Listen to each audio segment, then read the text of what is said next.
Hello guys, मेरा नाम है राहुल और आपका स्वागत है मेरे study channel Rahul knowledge point पर। आज हम पढ़ेंगे मौलिक अधिकार, जो कि है भाग 3 में अनुच्छेद 14 से 32 तक। आज हम इन सब के बारे में विस्तार पूर्वक पढ़ेंगे, तो आप इस वीडियो के लास्ट तक बने रहें। और यदि आपको ये वीडियो पसंद आता है तो वीडियो को लाइक एंड चैनल को सब्सक्राइब जरूर कीजिएगा। मौलिक अधिकार। अब जैसा कि आपको पता होगा कि मौलिक अधिकार हमारे भारतीय संविधान द्वारा हमें प्रदान किए गए हैं, जिनके कारण हम हमारा विकास कर सकते हैं। यह भाग 3 में है।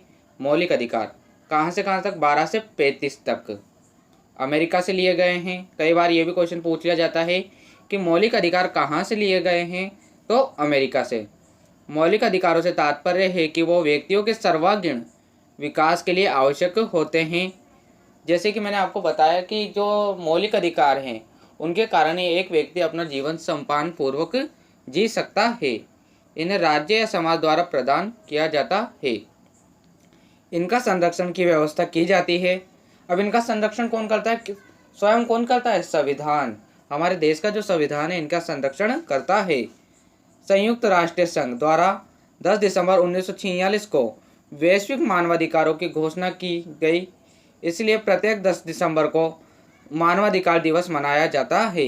अब आपसे ये भी क्वेश्चन आ सकता है कि मानवाधिकार दिवस कब मनाया जाता है? 10 दिसंबर को। इसकी घोषणा किसने की? संयुक्त राष्ट्र संघ ने। कब की? 10 दिसंबर 1948 को। तो मैंने आपको ऐसे जो छोटे मोटे क्वेश्चन जो बन सकते हैं, जैसे कोई प्रतियोगी परीक्षा हुई या बहुत सारे एग्जाम होते हैं, उनमें ये सारे क्वेश्चन पूछे जाते हैं। भारतीय संविधान में 6 मौलिक अधिकार हैं। पहला है समानता का अधिकार, अनुच्छेद 14 से 18 तक। दूसरा है स्वतंत्रता का अधिकार, अनुच्छेद 19 से 22 तक। शोषण के विरुद्ध अधिकार, अनुच्छेद 23-24 में है। धार्मिक स्वतंत्रता का अधिकार, अनुच्छेद 25 से 28 तक है। शिक्षा एवं संस्कृति का अधिकार, अनुच्छेद 29 और 30 में है। संवैधानिक उपचारों का अधिकार, अनुच्छेद 32 में है। अब आइए हम इन सभी अधिकारों को विस्तार पूर्वक पढ़ते हैं। तो पहले लेते हैं हम समानता का अधिकार, जो कि मैंने बताया अनुच्छेद 14 से 18 में है। अनुच्छेद 14 क्या कहता है, आइए हम जानते हैं। कानून के समक्ष सभी बराबर हैं और सभी को अधिकार एवं सुरक्षा बराबर मिलेगी। अर्थात कि ये ना जो कानून है, हमारे देश का संविधान है, उसके सामने कोई अमीर नहीं है, कोई गरीब नहीं है, सब बराबर ही है। अनुच्छेद 15, नस्ल, जन्म स्थान, धर्म, लिंग, जाति के आधार पर भेदभाव नहीं होगा।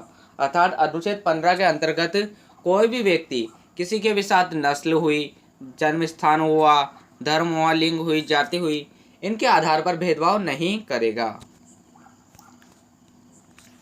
अनुच्छेद 16, सार्वजनिक पद पर नियुक्ति। अब जैसा कि आप पहले जानते होंगे, जैसे कि आईएएस हुए, आईपीएस हुए, आप मेरी बात को ध्यान से सुनना, आईएएस हुए, इन सभी पदों पर केवल किसके लिए सीटें आरक्षित होती थी? पुरुषों के लिए। लेकिन जैसे हमारी गवर्नमेंट बदली, गवर्नमेंट ने क्या किया कि है ना, जो महिलाओं को भी काय पे जो सीटें आवंटित होती है उनके ऊपर अधिकार दिया। अर्थात महिला भी आईएएस पोस्ट के लिए फॉर्म भर सकती हैं और आईएएस बन सकती हैं। अनुच्छेद 17, छुआछूत का अंत। तो जैसा कि आप सब जानते होंगे, पहले कि हमारा जो समाज था उसमें 4 वर्ण माने जाते थे, ब्राह्मण, क्षत्रिय, शूद्र और एक नीची जात का। तो इन चारों धर्मों, एक व्यापारियों का, तो उसमें बहुत छुआछूत, ब्राह्मण नीची जात को से खूब छुआछूत करते थे, जो कि वर्तमान में बिल्कुल ही समाप्त कर दिया गया है। अनुच्छेद 18, उपाधियों का अंत। केवल शैक्षिक व सैनिक को ही विशेष उपाधि प्रदान की जाएगी। अर्थात कि जैसे पहले कई सारी उपाधियां प्रदान की जाती थी कि गांव का जमींदार हुआ या बहुत अन्य उपाधियां, उन सब का अंत कर दिया है। जो केवल अब शिक्षक जिसने प्राप्त की है या कोई अच्छी सी पोस्ट पे है, और जो हमारे भारत के जो जवान हैं जिनके हमें हमेशा सम्मान करना चाहिए, केवल उन्हीं को विशेष उपाधि प्रदान की जाएगी। अब सेकंड है स्वतंत्रता का अधिकार। मैं जो आपको पढ़ा रहा हूँ इसके बाहर कुछ नहीं जाएगा, बस आप केवल ये वीडियो देख लो। अनुच्छेद 19 से 22 तक है। अनुच्छेद 19 क्या कहता है? भाषण और अभिव्यक्ति की स्वतंत्रता, यानी कि हम किसी भी मंच पर जाकर भाषण भी दे सकते हैं और अपने भावों को प्रकट भी कर सकते हैं। संघ बनाने की स्वतंत्रता, भारत में घूमने की स्वतंत्रता, भारत के किसी भी भाग में बसने की स्वतंत्रता। अर्थात आप चाहो, जैसे हम राजस्थान के हैं तो राजस्थान से एमपी में भी रह सकते हैं, उड़ीसा में भी रह सकते हैं, पंजाब में भी रह सकते हैं, चाहे जिस राज्य में बस सकते हैं। अनुच्छेद 20 है सजा पाए लोगों की सुरक्षा। अब जैसे कि मान लीजिए कोई व्यक्ति है जो कैदी है, जेल में है, तो संविधान उसकी भी रक्षा करता है। ऐसा नहीं कि उसके साथ कोई बुरा सलूक किया जाएगा, उसको उसके सजा, उसके जुर्म के अनुसार उसे उसको दंड दिया जाएगा। अनुच्छेद 21 प्राणदेहिक स्वतंत्रता का अधिकार। अर्थात जो प्राणदेहिक स्वतंत्रता होती है, मतलब हमारे देश में ये रूल है कि कोई भी व्यक्ति आत्महत्या नहीं कर सकता। यदि किसी व्यक्ति ने आत्महत्या करते हुए पकड़ा गया या वो आत्महत्या से बच जाता है तो उसे जेल की सज़ा दी जाती है। मैंने आपके एक लिए नोट लगाया है, आप इसे ध्यान से पढ़ना। इसकी शुरुआत कहाँ पर हुई थी? नीदरलैंड। ये बहुत इंपॉर्टेंट नाम है, आप इसको वेरी वेरी मोस्ट याद करके ध्यान में रखना। अनुच्छेद 21A है शिक्षा का अधिकार, जो कि आपको पता है। अनुच्छेद 22 है कुछ दशाओं में गिरफ्तारी और निरोध से संरक्षण।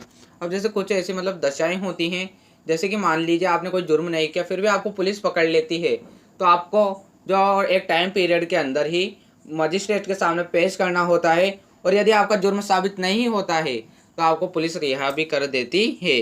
अर्थात कुछ दशाओं में रात भर जेल में नहीं रखा जाता है। शोषण के विरुद्ध अधिकार अनुच्छेद 23-24 में है। अनुच्छेद 23 क्या कहता है, आइए हम जानते हैं। बाल श्रम निषेध, यानी कि बच्चों से कोई लेबरिंग नहीं कराई जाएगी। मानव के क्रय विक्रय पर रोक। अब जैसे कि आपको पहले पता होगा कि कई लोग है ना, कई लोगों को जो बड़े बड़े आदमी होते थे वो गाँव में मजदूर वर्ग को अपना नीचे गुलाम बना के रखते थे, जो कि पूर्णतः समाप्त कर दिया गया है। अनुच्छेद 24 है बाल श्रम को पूर्ण तरह प्रतिबंधित करते हुए, अर्थात यदि बाल श्रम कहीं भी कराया गया तो इसके खिलाफ बहुत सख्त कानून बना हुआ है। इसके तहत जो काम कराता हुआ व्यक्ति पकड़ा गया उसको दंड दिया जाएगा। अब नोट एक और है, मैंने आपके लिए लगाया है। 10 अक्टूबर 2006 से बच्चों से काम कराना एक कानूनी अपराध है। बच्चे भी कौन से? 14 वर्ष से नीचे के बच्चे। ये भी बात ध्यान रखना, कई बार एग्जाम में पूछी जाती है। अब आता है धार्मिक स्वतंत्रता का अधिकार। मैं आपको एक बात बता दूं, जो हमारे धर्म हैं वो कितने हैं? 7। अनुच्छेद 25 से 28 तक है। अनुच्छेद 25 क्या है? धर्म के अंतःकरण की स्वतंत्रता, किसी भी धर्म को मानने की स्वतंत्रता। अब जो कोई भी व्यक्ति हो किसी भी धर्म को अपना सकता है, चाहे तो हिंदू मुस्लिम बन सकता है, मुस्लिम हिंदू बन सकता है, हिंदू ईसाई बन सकता है, ईसाई हिंदू बन सकता है। अनुच्छेद 26 धर्म का प्रबंधन एवं संरक्षण, जो कि सभी मजहब के लोग करते हैं। अनुच्छेद 27 है भारत में धर्म को कर मुक्त रखा गया है।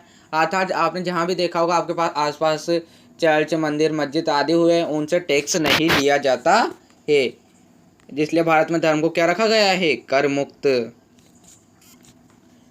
अनुच्छेद 28 शिक्षण संस्थाओं में धर्म की शिक्षा नहीं दी जाएगी। अर्थात यदि मान लीजिए कोई भी टीचर, यदि किसी भी बच्चों को, कोई हिंदू टीचर है और मुस्लिम बच्चों को पूजा पाठ की इन सब की शिक्षा देता हुआ पकड़ा जाता है तो उसके खिलाफ सख्त एक्शन लिया जाएगा। अर्थात कोई भी टीचर बच्चों को अपने धर्म की शिक्षा नहीं दे सकता है। संस्कृति और शिक्षा का संबंधी अधिकार अनुच्छेद 29 और 30 में है। अनुच्छेद 29 क्या कहता है? अल्पसंख्यक समुदाय अपनी भाषा, लिपि और संस्कृति का संरक्षण कर सकते हैं। अनुच्छेद 30 अल्पसंख्यक समुदाय का प्रबंधन एवं प्रशासन। अब जो एक संपत्ति का अधिकार है, वर्तमान में यह जो है हमारे मौलिक अधिकारों में नहीं है, फिर भी मैं आपको इसके बारे में बता दूं। पहले कहाँ पर था ये? अनुच्छेद 31। अब अनुच्छेद 31 को क्या किया गया? इस अनुच्छेद को हटाकर धारा 301 के तहत कानूनी अधिकार में डाल दिया गया है। अर्थात संपत्ति के अधिकार के तहत यह था कि कोई भी व्यक्ति चाहे जितनी संपत्ति अपने पास रख सकता है, लेकिन अब गवर्नमेंट ने इसे अपने कानूनी अधिकार में ले लिया है। अर्थात उसे उस संपत्ति के बारे में पूरी जानकारी गवर्नमेंट को देनी पड़ेगी। संवैधानिक उपचारों का अधिकार, ये मोस्ट इम्पोर्टेंट अधिकार है, आप इसको ध्यान से पढ़ना। कहाँ पर है ये? अनुच्छेद 32। भीमराव अंबेडकर ने संवैधानिक उपचारों के अधिकार को संविधान की आत्मा और हृदय कहा है। अब एक क्वेश्चन ये भी बनता है यहाँ से कि संवैधानिक उपचारों के अधिकार को संविधान की आत्मा और हृदय किसने कहा है? तो भीमराव अंबेडकर ने। संवैधानिक उपचारों के अधिकार के तहत यदि किसी भी मौलिक अधिकार का हनन होता है तो सर्वोच्च न्यायालय रिट जारी करता है। अब जैसा मैंने आपको जो 5 मौलिक अधिकार पढ़ाए थे ऊपर वाले, यदि उनमें किसी का भी हनन होता है तो सर्वोच्च न्यायालय हुआ, हमारा हाई कोर्ट हुआ, सुप्रीम कोर्ट हुआ, ये क्या करते हैं, ये 5 रीट जारी करते हैं। पहली परमादेश, दूसरी बंदी प्रत्यक्षीकरण, तीसरी अधिकार प्रत्याशा, चौथी प्रतिषेध या निषेध और पांचवी उत्प्रेषण। आइए हम इन्हें विस्तार से पढ़ते हैं। परमादेश जो सर्वोच्च न्यायालय द्वारा जारी की जाती है, इसमें अधीनस्थ न्यायालय पदाधिकारियों को उनके कार्य निर्वहन के लिए सजग किया जाता है। अर्थात कि जो हमारा सर्वोच्च न्यायालय होता है, जितने भी नीचे उसके नीचे काम करने वाले जितने भी ऑफिस होते हैं, उन सबको एक नोटिस जारी करता है यदि वो अपना काम सही से नहीं कर रहे हो तो। बंदी प्रत्यक्षीकरण, इसमें गिरफ्तार व्यक्ति को 24 घंटे के अंतर्गत निकटतम मजिस्ट्रेट के सामने पेश किया जाता है। अब जैसे किसी भी गिरफ्तार व्यक्ति है तो उसको किसके सामने पेश किया जाता है 24 घंटे के अंदर, उसके निकटतम मजिस्ट्रेट के पास। प्रतिषेध निषेध या प्रतिषेध, इसमें उच्च पदाधिकारियों द्वारा अपने अधीन कार्य कर रहे अधिकारियों को किसी कार्य की मनाही की जाती है। अब जैसे कि मान लीजिए किसी स्कूल का प्रिंसिपल है, अब प्रिंसिपल स्कूल में नहीं है और उसके स्थान पर कोई टीचर साइन कर देता है, तो इस काम को करने के लिए प्रिंसिपल उस टीचर को मना कर देगा बिल्कुल ही, और यदि उसने अगली बार ये काम किया तो क्या होगा, उसके लिए एक दंडनीय अपराध होगा। मोस्ट इम्पोर्टेंट बात, अधिकार प्रत्याशा, इसमें उच्च पदाधिकारियों द्वारा इनके अधीन कार्य कर रहे अधिकारियों से यह पूछा जाता है कि यह तुम्हें अधिकार किसने दिया। अब जैसे कि मैंने आपको प्रिंसिपल वाला एग्जाम्पल दिया था, तो मान लीजिए वो एक टीचर प्रिंसिपल स्कूल में नहीं है और उसके स्थान पर किसने साइन कर दिया, टीचर ने, तो प्रिंसिपल टीचर से पूछेगा कि तुम्हें यह अधिकार किसने दिया, चाहूँ तो मैं तुम्हें जेल भिजवा सकता हूँ मेरे साइन करने के जुर्म में। अब आता है उत्प्रेषण। इस रीट में अधिकारियों के अधिक से अधिक जानकारी प्राप्त की जाती है। अब जैसे बहुत सारे ऑफिसर होते हैं जो पहले, अभी तो नहीं चलता, पहले चलता था कि कई लोग क्या करके रिश्वत खिला के बड़ी बड़ी पोस्टों पे पहुंच जाते थे, तो इन सब की जब छानबीन होती है तो जो उनके उच्च अधिकारी होते हैं उनकी पूरी छानबीन करते हैं, और यदि वो उस पोस्ट के लायक नहीं पाया जाता है तो उसे हाथ क्या करते हैं, सस्पेंड कर देते हैं। मैंने आपके लिए एक और नोट लगाया है, अनुच्छेद 33, 34, 35 को सेना के अंतर्गत रखा गया है, और हम इसके आगे की नीति निर्देशक की वीडियो भी जल्दी ही डाल देंगे, तो आप चैनल पर ऐसे ही बने रहें। और हमने संविधान के बारे में और भी वीडियो हमारे चैनल पर डाल रखी है, जिनकी लिंक आपको डिस्क्रिप्शन में मिल जाएगी, या आप हमारे चैनल पर जाकर प्लेलिस्ट भी चेक कर सकते हैं।